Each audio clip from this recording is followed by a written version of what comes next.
Welcome to the show. I'm Mike. Hey, I'm Maggie. And we are Friends on Fire. We're on a mission to get friends to talk about money.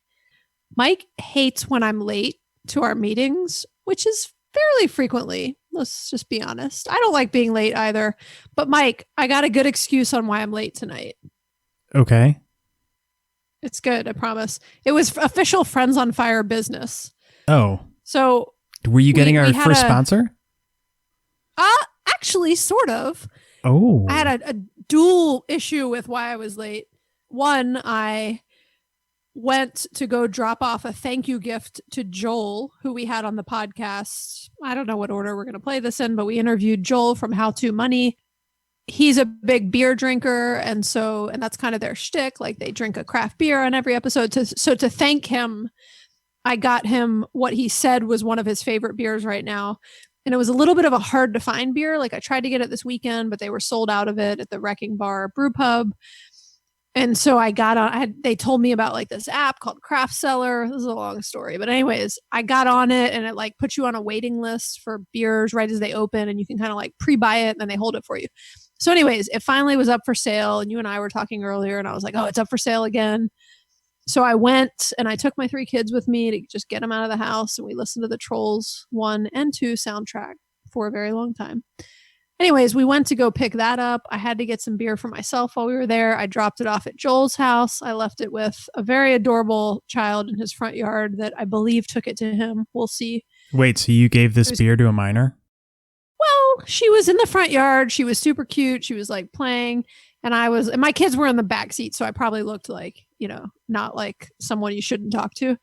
And I was like, hey, is your daddy Joel? And she was like, she was super cute. She was like, yeah. And I was like, okay, cool. I was really trying not to like scare her, like stranger danger. And I was like, oh, cool. I just want to give you this thing. I didn't even say it was beer. I just said, I just have something for your dad. And she was like coming to take it from me. And I was like, no, I think you shouldn't touch it. I just don't know if your parents want you like touching things other people have touched right now. So I was like, I'm just going to leave it in the front yard right here, and you can tell him it's out here. And then it was cute because before I even left, she like came back out with a washcloth and like picked it up for me, like picked it up and took it inside to him. And so anyways, somebody named Joel on that street just got some nice beer. So anyways, we just wanted to thank Joel. And some little girl called the police. Right, probably. And then also I had to get some beer for myself, and then I had to go to Grass VBQ Joint Vegan Barbecue, which is not that far away from where I was going to pick up the beer for Joel. And so I had to get some beer from Orpheus. So anyways, I just went from 2 breweries. I came home with a bunch of beer and then some really good vegan food. And I did sort of continue the conversation with Grass BBQ. I didn't want to like pressure them on the spot, but we're talking sponsorship deals. So they could be our first sponsor. To be clear, they're probably not going to pay us any money. We're just going to get free sandwiches, but I'm down for that, Mike. That's totally cool. Yeah, they're delicious. I just had another one tonight. It's blowing my eating out budget this month, but it's well worth it. And I just had a delicious beer. It has a long name, I'll tell you. It was the Tampa Timeshare Grapefruit Basil Gose. Is that how you say it? Gose? I have no idea. Gose from Wrecking Bar Brewing in Atlanta, Georgia. So it's delicious. I just had a full one. And I don't drink a lot, Mike, so I'm a little bit tipsy right now. This should be a fun podcast. I was just going to ask because no story about why you're 5 minutes late should take that long to explain. Also, I came on as we were getting our mic set up, and I was like singing a lot of songs. Don't do it. I'm not going to sing it again, but I was just like, I had a song stuck in my head and I couldn't stop singing it. And Mike was like, please stop. Please stop and just record the podcast. All right. So since I'm the only one who's not drunk tonight, I think we should get back on track and record this episode. Okay. But I'm just saying, like, the How to Money guys, they sort of have it figured out that they drink while they record podcasts. Like, it's a great setup. I think we might need to consider that in the future. Well, yeah, this would have been great if you would have told me beforehand. But now I just need to listen to stories that are 3 or 4 times as long as normal. You can go take a minute and grab an Aldi beer if you want to. I'll go get another one if you want. Just let me know. I'll pause this. All right, let's go do it. Okay, I'm going to go get another one. This is going to be crazy. All right, I got my beer. I only have half my beer because I really like beer to be like freezing cold. So I poured half of the beer. I put the other half of the can in the freezer, and I asked my husband to bring it to me in 10 minutes so that the other half is extra ice cold. Okay. Yep. I'm a little high maintenance. Okay, what beer are you drinking, Mike? Yes, I'm sure everybody is very concerned about what beer I'm drinking. I am drinking something called Holland 1839. And it says imported from Holland. Right beneath that, it says brewed in Holland. And then the name of the beer is Holland. So I'm going to guess it's from Holland. Holland. I love that they're like not coming up with a creative name. They're just like, look, it's from Holland. Let's call it Holland. We don't need to pay some marketing dudes to come up with a fancy name.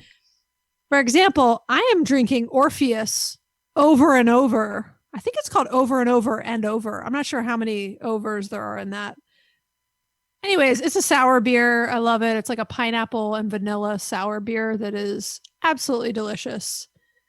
And sounds good. And 5 times as expensive as what I'm drinking. It was a little pricey. You're right. But it's okay to splurge sometimes. Short. Okay. Enough of our shenanigans and random talk. Let's actually get into our episode. Oh, you know what? I heard a funny piece of podcast advice recently, Mike. Okay. It basically was saying like, look, people don't want to hear about you. Just get right into the topic. And I was like, oh gosh, we're failing at this. People don't want to hear like what's going on. We spend an awful lot of time chit chatting before we get into the topic. So let us know if you don't like all this chit chatting. Speaking of that, we really want to take a quick moment to remind you how helpful it would be to leave us a review. If you have a positive review, leave it on iTunes. If you have a negative review, email us. You can find our email on our website. We really would like to hear it, but we would love for you to just tell us directly versus posting it on the interwebs, but that's up to you. Also, we would really appreciate it if you tell your friends or just a friend about our podcast. It'll help your friendship and it'll help us, and we would really appreciate it. And then as always, feel free to send in a question or comment. And speaking of comments, we have a couple that are going to kick off our episode. Maggie, she handles the social. I like how you call it the social. Okay, one of the comments we got from a listener, which I really appreciated on multiple fronts, and this was a text comment, so I'm going to read it, is howdy, FOF. By the way, the word howdy is not used often enough, but I'll come back to that point later. Let's not come back to it. Okay, well, just, make a note. Maybe we will. Howdy, FOF. Love the podcast. That was 2 loves, Mike. Just started expense tracking and net worth calcs. Noticed spreadsheet from the network was throwing credit cards into real estate. Took a few minutes. Blah, blah, blah. Point is, they fixed it themselves. And he was just giving us or he or she was just giving us a tip to fix the master spreadsheet, which Mike did in record time. I told him about it a couple of days ago, and he had it fixed within like 30 seconds. Like he was sitting there waiting for me to ask him to update the spreadsheet. So apologies for anybody who did have the net worth tracker. There was a little bit of an error. Every now and then Mike makes mistakes, but he's fixed it and he's really sorry about it. Anyways, he said, overall the spreadsheets work great and can't thank you enough. And he said, I'm here if you need anything. And then I won't say his name on the air, but it was a guy, by the way, because he said his name.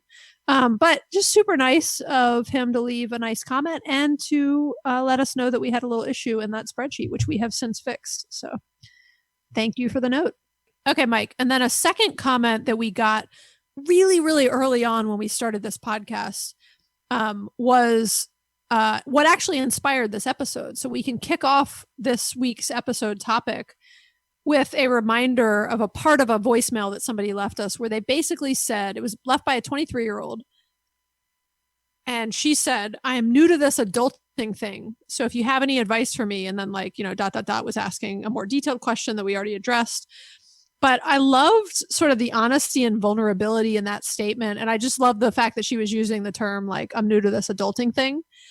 And ever since we got that comment, we thought, what a great idea to just do an episode on adulting and share some of our advice of things that we would, not only things that we would advise somebody perhaps in their early 20s that is, starting the quote adulting process, or really somebody in their 30s, 40s, 50s and beyond. So it could be that you're earlier in your life, in your career, et cetera, or it could be that you're much further along and just, haven't grasped or focused on some of these principles before. And I think we want to mix in a little bit of like the things we wish we had done when we were younger. I don't know about you, Mike, because you probably already did all these things. Yeah, of course. I've been doing this since I was a teenager, before I was even earning money. Since you were like, since you like came out of the womb, you were like focused on fire. I think fire might have been your first word, or retirement or something. Maybe I should ask your parents what your first word was. It was Burger, the name of our dog. Oh, was it really? That's cute. It's a funny dog name.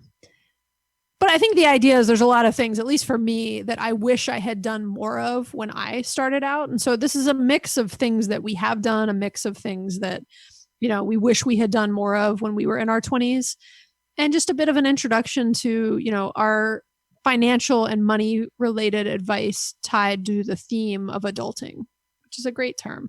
One of the things I really like about this question is that it reminds me that everybody is at a different stage in their life, and also at a different stage in their understanding and their strategies around money. And so it's very easy for you and I, Maggie, as well as anybody who creates materials, whether it be blogs or podcasts or TV shows, to sort of forget what it was like or what you were like at a certain point in time. And, when I was fresh out of college, I thought I was, earning a lot of money. I thought everybody was like this. And now I'm further in my career, I sort of forget that what I was like back then, and not everybody earns as much as I do, or spends like I do, or travels like I do. And so this is a good opportunity for us to take a step back and try to remember what was going through our heads when we were younger. Yeah, I think that's great. I was definitely doing some self-reflection as I was going through this list myself. I think it's worth giving a quick definition of the term adulting in case people had not heard that and are not familiar with it. And I got this from the internet, so I didn't create this definition. It's definitely true. It is, quote, the practice of behaving in a way characteristic of a responsible adult, especially the accomplishment of mundane but necessary tasks, end quote. I love that term, because there's a lot of things about that's our life now. Finance that might feel mundane, but quite necessary. I think they're exciting. I can see how some people would think they're mundane. No, they're pretty mundane. In keeping with an episode style that we've incorporated recently, we're going to run through a top 10 list. I think this is a good way just to cover some important information and make sure that everybody has some pretty good takeaways after the show's done. Yeah, I think it's worth noting that we didn't even intend to have a exactly top 10 list. We were just rattling off together all the things that we thought were kind of the top pieces of adulting and money advice. It coincidentally happened to be 10. So, and as Maggie was saying that, out of the darkness on her video camera came an arm holding a beer and just placed it on her desk. I couldn't see who was holding it, but just very dramatically it appeared for her. It was my husband, and I love him, and he's amazing. And he set a timer when I asked him to bring me the freezer beer after 10 minutes, and he popped in right at the 10-minute mark, which means we've been chit-chatting for a little too long, and we should get into this list, Mike. Yeah. All right. Number one. So this is our list of things that young adults, or really anybody, should be focused on when it comes to money. Number one. Avoid debt. I think in general, there is a attitude around debt perpetuated by the banks that provide debt that it's a good thing, that you should use it to your advantage. Debt is not a good thing. Do not get comfortable with it. Do not believe that it is healthy to borrow money for anything. Now, mortgages, a little bit different. We're going to talk about that in a minute, but get into the mindset that if you borrow money, you better pay it off that month. Otherwise, you need to avoid it at all costs. Yeah, I still remember when I was in college, it was a really popular time where there were credit card companies literally setting up on campus and like passing out free shirts and like stupid crap that you got for signing up, which almost seems like a predatory practice. They probably don't even allow that anymore. But yeah, agreed. Do not go into debt. And if you already have debt, perhaps from college, your number one focus should be aggressively paying off that debt. And again, we'll get into like, certainly if it's a really low interest rate, you might want to do some other things that we'll talk about first. But really, as much as you can, if you're starting to make money, you should be avoiding debt and trying to pay off any debt that you had from college, essentially. It's really about the mindset. Have the mindset that debt is not a good thing to have, and focus your attention on eliminating it as quickly and efficiently as possible. Yep, agreed. And related to that, number 2 is buy a reasonable car. Depending on how much money you have, you make. We've talked about that in our episode about cars, which is, what number is that, Mike? 9. We talk about cars in much more detail in episode number 9, which is titled Cars Are the Worst. But the quick point about cars, and it's very much related to debt because it can be one of your highest cost categories, is, don't buy a car that is not aligned to how much money you make. So if your first job is $100,000, job right out of school, and you want to spend, $20,000 or $15,000 on a new car, that's great. But if your first job is $30,000, like, you shouldn't be spending more than $5,000 on a car, right? And so don't buy a fancy car that you can't afford because you're trying to impress people or because you think that's what you're supposed to do now that you have a car. Do not be tempted by that. Buy a reasonable car that you can afford. If you already have a car coming out of college, keep that car for as long as you possibly can until it dies, and avoid a car payment. And just, a car is a trap that particularly a lot of young people fall into, thinking, I now am making some level of money and, everybody has a car payment. That's normal. Like, avoid a car payment at all costs and put that money into other things that we'll talk about in a minute. And one of the things that I brought up on the car episode is that everyone will have an opinion about the car that you drive, but it doesn't mean that they care about you. So don't confuse those two. Nobody gives a shit what car you drive, so just buy something reasonable. Yeah, and quite honestly, if they do care about what car you drive, like, that's not a true friend. That's somebody that is, liking you for the wrong reasons. Right. All right, number 3. Begin to think differently about your living arrangements and real estate purchases. Right. This is number 1 largest expense for most people. So the first thing that you're going to hear a lot of is that renting is throwing your money away and you should be buying a house. This is not the case. Owning a home is very expensive. Renting is not a bad thing, especially if you are early in your professional life and you haven't saved up a lot of money. If you do get to the point where you want to buy a house and you think you're ready for it, buy a much cheaper house than the bank approves you for. They are not doing this in your best interest. They are going to give you the maximum amount of money that they think that they can recoup from you. Spend a lot less than that. Don't do a long term. Try to get the lowest rate possible. A 15-year mortgage is probably going to be ideal, even though it will be a larger monthly payment. And really crunch these numbers. Even though everybody buys houses, it seems like, this is definitely a trap that can haunt you for decades if you aren't smart about the finances. Yeah, Mike, this is definitely one of the areas where I would say I would go back and do some things differently in my 20s. So there's a lot of things that I did very well when I was, early at the adulting thing. But this is one where, I was in such a hurry to buy a house. I bought a house a year or maybe 2 years out of college. I think a year out of college.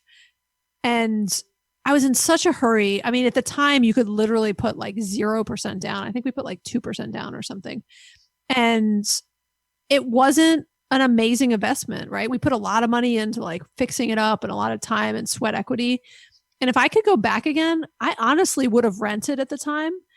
And I would have enjoyed my life, my pre-kid life a little bit more and not had all of the expenses of maintaining and dealing with a house, which I was so trained to think that was my only path. And that was sort of, like a sign of success, or everybody I knew was buying houses, right? Yeah. And it just seemed like the thing to do.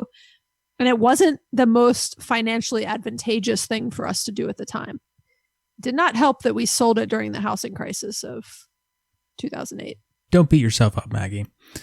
Like you said, everybody does it. There's a lot of pressure on you from mortgage companies to make that decision. Now, the other thing you can do when you are evaluating your housing options is to consider house hacking. So we did an interview with Andrew Kerr on episode 18, where we talked about a number of different ways you can quote unquote house hack. So get roommates, buy a place and rent one of the rooms.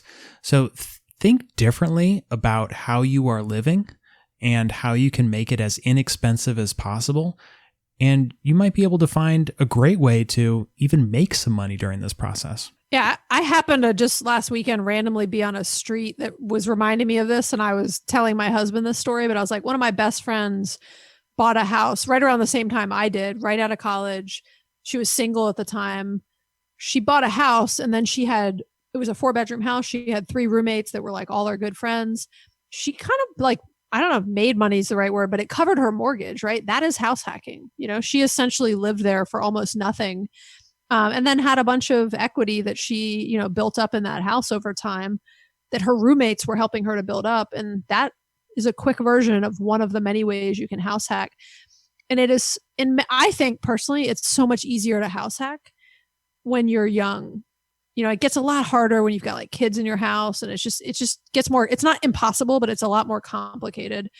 And it's so much easier right when you're out of school to kind of continue down the roommate path, to have, a duplex where you rent out part of it or whatever it might be.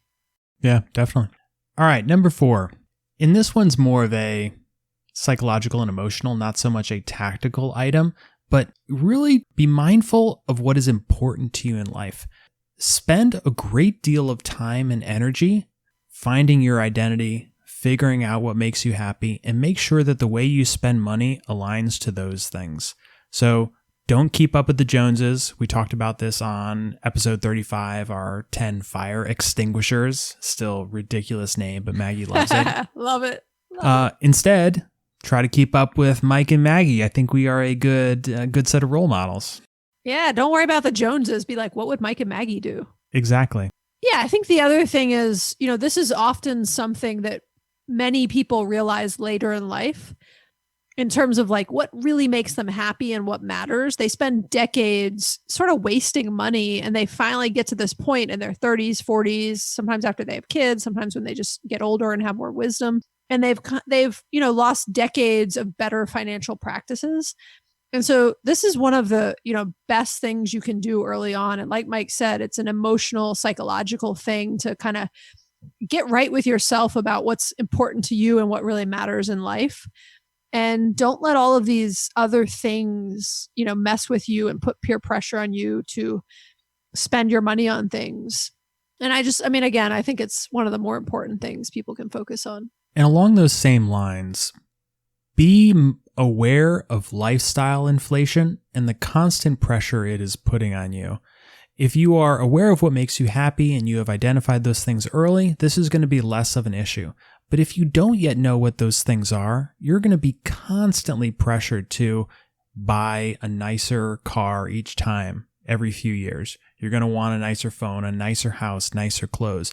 And over time, you will continue to spend more and more money, so that no matter how much you are earning, whether you started earning $30,000 and now earn $300,000, you're spending all of it.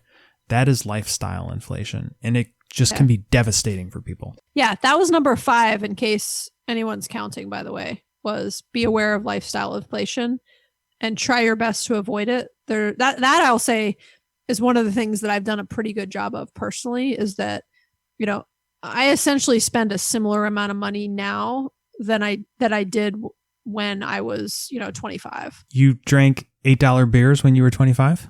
Well, yeah, no, but I did. I splurged on certain things. I think I was still drinking. God, I'm trying to think what beer I was drinking then.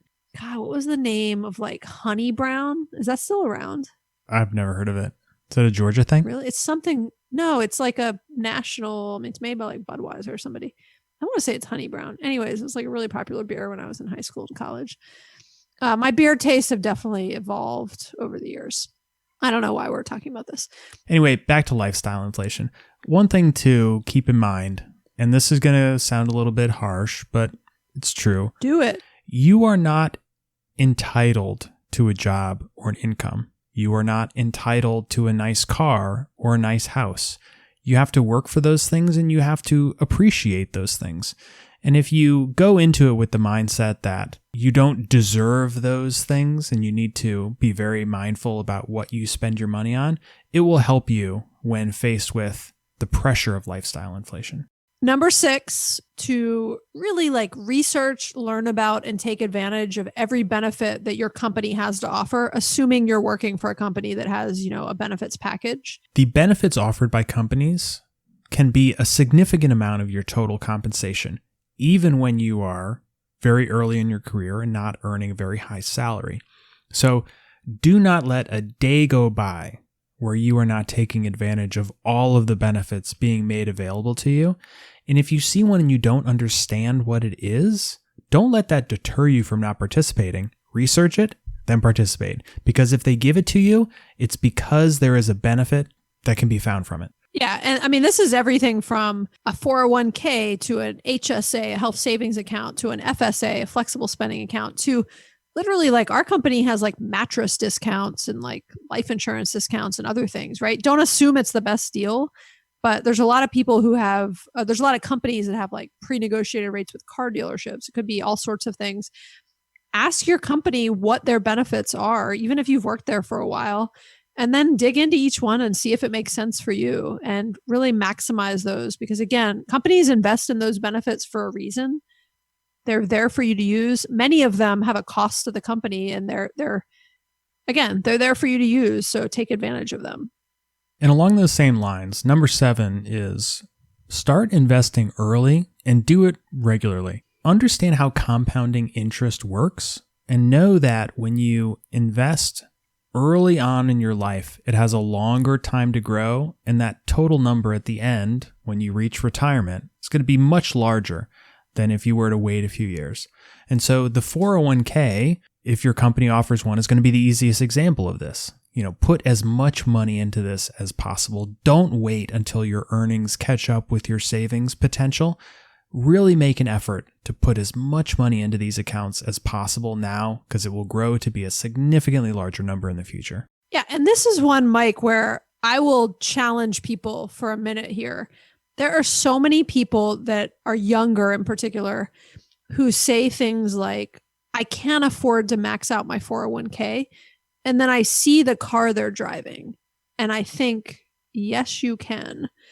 And this is a trade-off, right? And our whole point here is make the trade-off early on, right? You want to drive a fancy car? Fine. Say, I'm going to wait 5 years to drive that fancy car. I'm going to max out my 401k for the next 5 years because it matters more earlier on. And then I'm going to let that, $100,000 grow, for decades after that. That is the sort of trade-off that is like the core of, you want to be like, quote, adulting. Like an adulting practice would be make a trade-off of driving a crappy car for a few years to be able to max out your 401k. Don't buy a house, max out your 401k. Rent for a little bit longer if you have to, max out your 401k.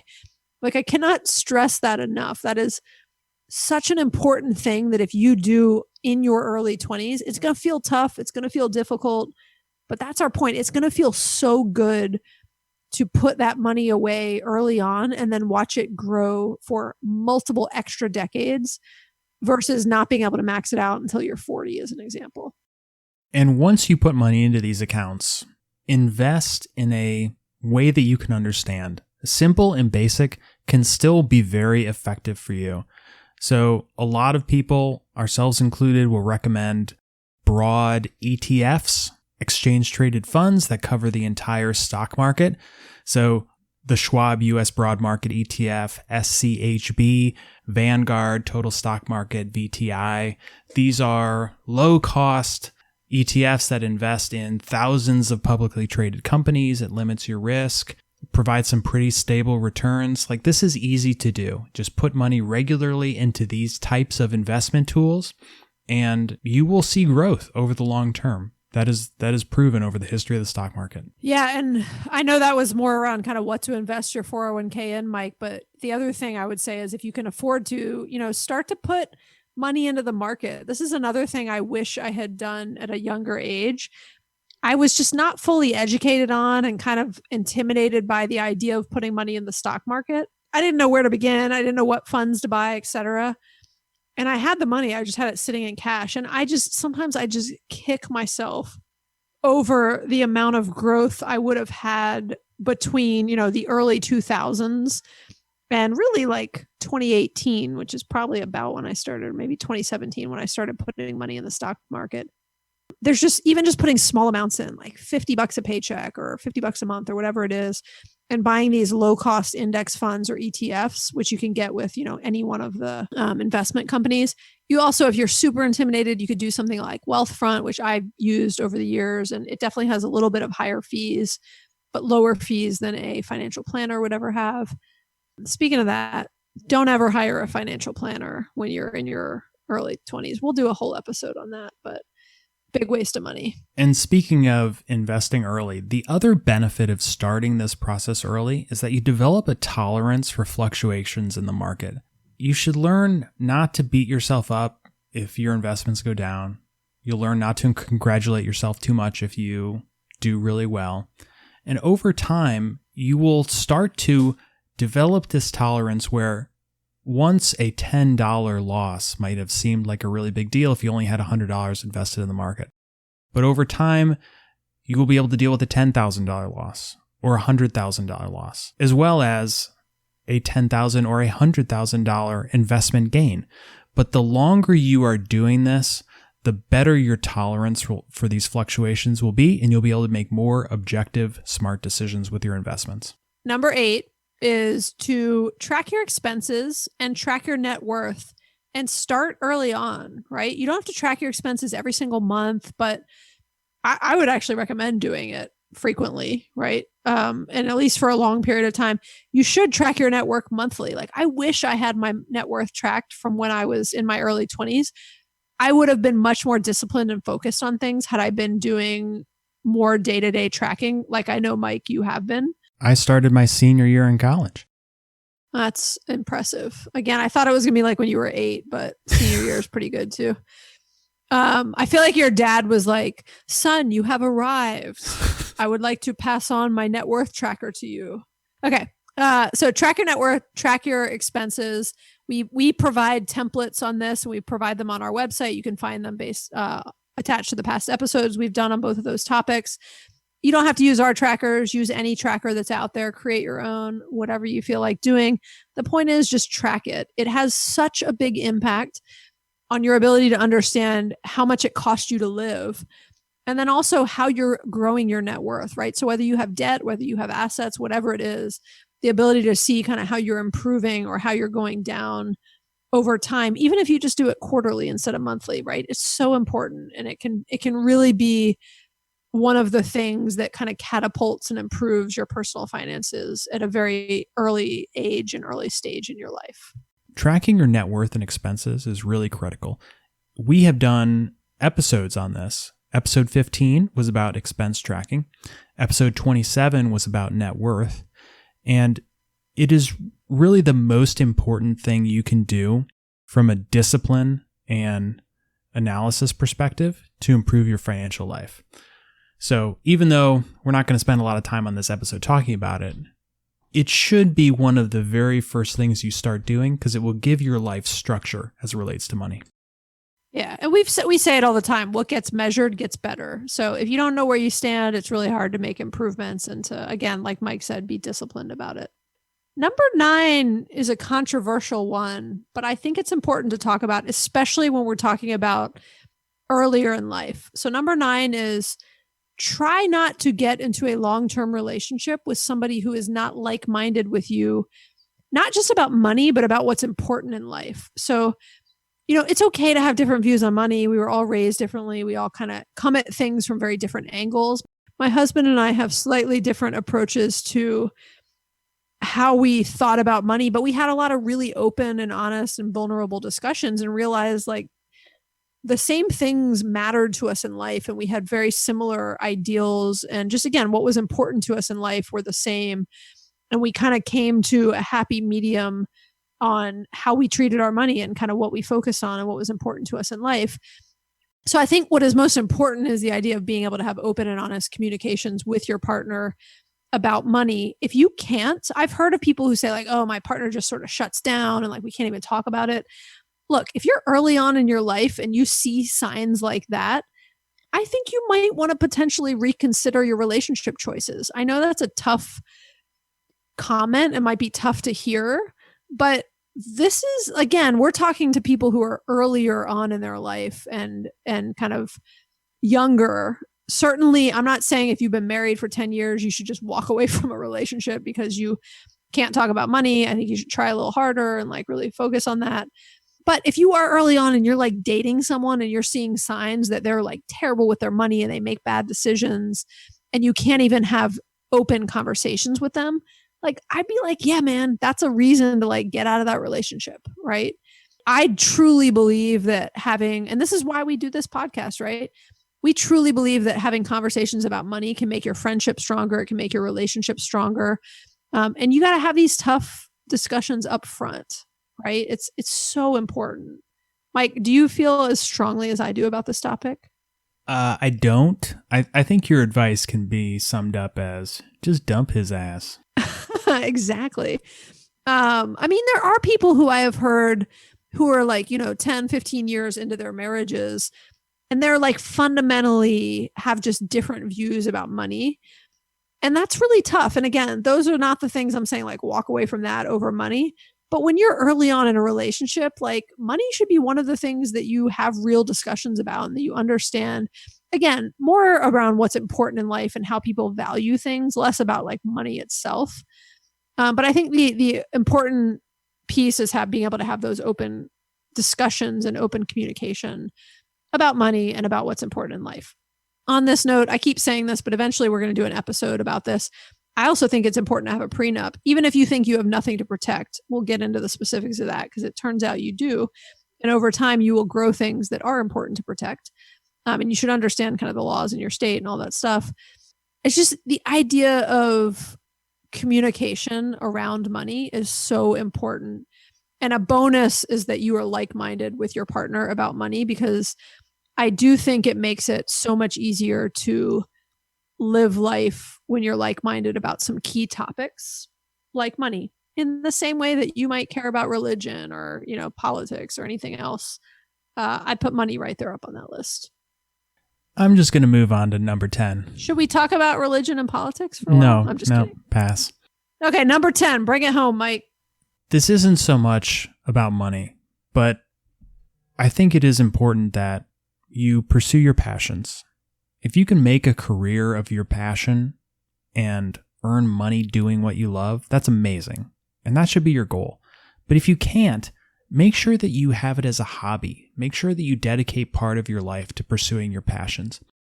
Because when you have hobbies and passions in your life, you have less of a need to fill it with stuff and to waste your money trying to find things that make you happy.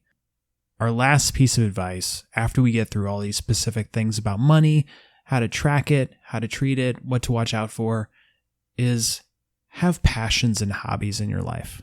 Yeah, I agree. I've heard so many people make comments about what they would do when they're retired or even just during, honestly, like the corona situation and the quarantine. I think people who, say they're bored, they've not yet sort of found what excites them and what they, I don't know, what their passion is and hobbies and things like that. And I feel like some days, Mike, I don't know about you, but I'm overflowing with things that I'm passionate about and that I want to do, and I don't have enough time for them. So I don't personally lack for that situation, but I do think it's an important thing to invest in and to really think about what makes you happy and what sparks joy for you, right? Yeah. If you want to have a rich life, fill it with your passions. Exactly. You should quote that on Instagram. You're welcome. That's nice. Yeah, thanks. If you want to have a rich life, fill it with your passions. I was just repeating it so I can now quote myself for saying it, because that does sound really nice. Sounds like maybe I said that. I'm not really sure which one of us said it first. You might have heard me say it. All right. We'll figure this out. All right. Let's wrap this up. Let's hit our top three takeaways for this episode. Yeah. All right. Number 1, avoid debt. Minimize your car, house, and other big purchases that might require you to borrow money. Do it. You guys can't see me on video, but Mike can, and I have like my 2 big muscles up. They're kind of small, but they're like flex. Like, you're strong. You could do this. Flex. I am flexing. No. Flex. I am flexing. My kids always say that, and I'm like, no, I am flexing. Number 2, take advantage of compounding interest and invest early and often. We talked about 401k. We talked about low cost index funds and ETFs, etc. But invest early and often. The power of compounding interest is going to help you when you start early and at a younger age. And lastly, communicate early and often with your partner, with your friends, and with your family. Communicating with the people in your life about money is going to help build your relationships with those people, improve your life and their lives. That's why we do this podcast. Yeah. And if that doesn't work, then find new friends and find a new partner. I'm like only half joking because we finished up what was the recent episode? Oh, we did in the recent 10 fire extinguishers episode. We said, a spouse that's not on board. Wait, was that the episode where I said choose love over money? I think it was the same one, right? I'm saying yes, choose love over money. But my whole point is if you are early on in a relationship and you see signs that you guys just are not like-minded, look, if you're like head over heels in love with that person, yeah, definitely go for it. But there's points early on in relationships where you're like, you got a lot of questions about somebody. And if that's an additional question, I'm just saying that might be the question that kind of tips the scale of like, get the heck out of there. I think what you're saying is if you aren't in love, choose money. And if you are in love, well, too bad about money. Just deal with it. I guess so. Just use your best judgment. Everybody has different relationships. So we don't mean to judge or provide relationship advice, yet we're doing it anyways. So right. That was a long number 3, right? Yeah. Maggie, this has been an enjoyable and rambling episode. Yeah, I hope people found it interesting. We should probably not drink while we do future podcast episodes. I think I'm fine. I think maybe I should not drink. I think you should not drink or drink less. Let's bring it home, Maggie. Okay, we're going to do a Mike's Minute on the mic. All right, this is where I get to ask Mike one question. He has 60 seconds to answer. Here we go, Mike. I would like to know what regrets, if any, you have from how you lived your life financially or non-financially in your 20s. If you could go back and do your 20s over again, anything you would change, financially or otherwise? Financially or otherwise is sort of a broad question. Well, if you don't have any financial, I want to focus on financial. If you don't have any financial, feel free to be like, oh, well, I mean, I probably shouldn't have married. But I'm just joking. No. There's nothing financial that I would have done differently. Really? Nothing you would have done differently? Nothing financially. Wow, that's impressive. I've had a pretty good grasp on this for a while. But the one thing that I would do differently, and Mark Hortzman in our interview with him articulated this well when he said that, you never have it figured out. Even when, you're as old as he is, I think he's 60, you still don't have it figured out. I would go back and kind of remind myself that I don't have everything figured out. I think I thought I knew a lot more about the world than I did, and continue to think that. Although now even though I think I know a lot, I'm also smart enough to know that there is a lot that I don't yet know, and I'm eager to learn about it. So I would be a little more understanding of the fact that I was very new to the world, especially professional life. I like it. That's fair.